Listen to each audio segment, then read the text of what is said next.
અને ભક્તિ એટલે ભાગવતની કથા. બસ.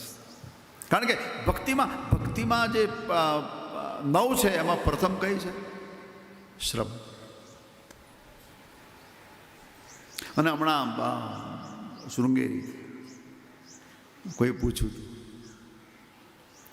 મને કે અદ્વૈતની ભૂમિ છે અને આપણે કથા સાંભળીએ તો એ પોતા જ્ઞાની હતા પાછા પૂછનારા, અને કે એ સાકાર છે, તો આમાં મુક્તિનો સાચો માર્ગ કયો?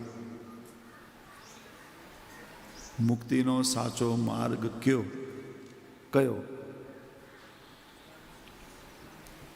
મેં કીધું ભાઈ, મારી દૃષ્ટિએ તો માણસ ઘરેથી નીકળે અને ભાગવત કથાના મંડપમાં આવે એ મુક્તિનો સાચો માર્ગ. તમે તમારા ઘરેથી નીકળ્યા છો, ટ્રેનમાં બેઠા હશો, બસમાં બેઠા હશો, ટેક્સીમાં બેઠા હશો, પ્લેનમાં બેઠા હશો, અને અહીંયા સુધી આ મુક્તિનો જ રસ્તો હતો. આ જ મુક્તિનો માર્ગ છે. બીજું આપણે શું કરી શકશું? આપણાથી શું થશે? કાંઈ ન થાય. બધું કઠિન છે આપણા માટે. આ થઈ શકે. એટલા માટે ભગવાન કપિલે માને કહ્યું છે, માં તું સ્ત્રી છું, મેં તને પ્રકૃતિ અને પુરુષના ભેદ બધું બતાવ્યું, યોગની ચર્ચા કરી, પણ માં આ બધું થાય તો ઠીક છે, નહીં તો એક કામ કરજે, મદાશ્રય કથામૃષ્ટા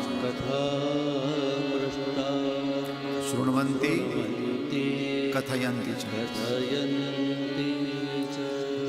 મારો આશ્રય કરજે માન, મારી કથાનો આશ્રય કરજે. બસ. પરમાત્માનો આશ્રય ને પરમાત્માની કથાનો આશ્રય. શૃણવંતી કથયંતી ચ. જો શક્તિ હોય તો એને કથવી, કહેવી, પણ કહેવાની શક્તિ ન હોય તો એને સાંભળવું. કહેનારને સાંભળનારને બેને સમાન ફળદાયી છે, સમાન ફળ આપનારી છે.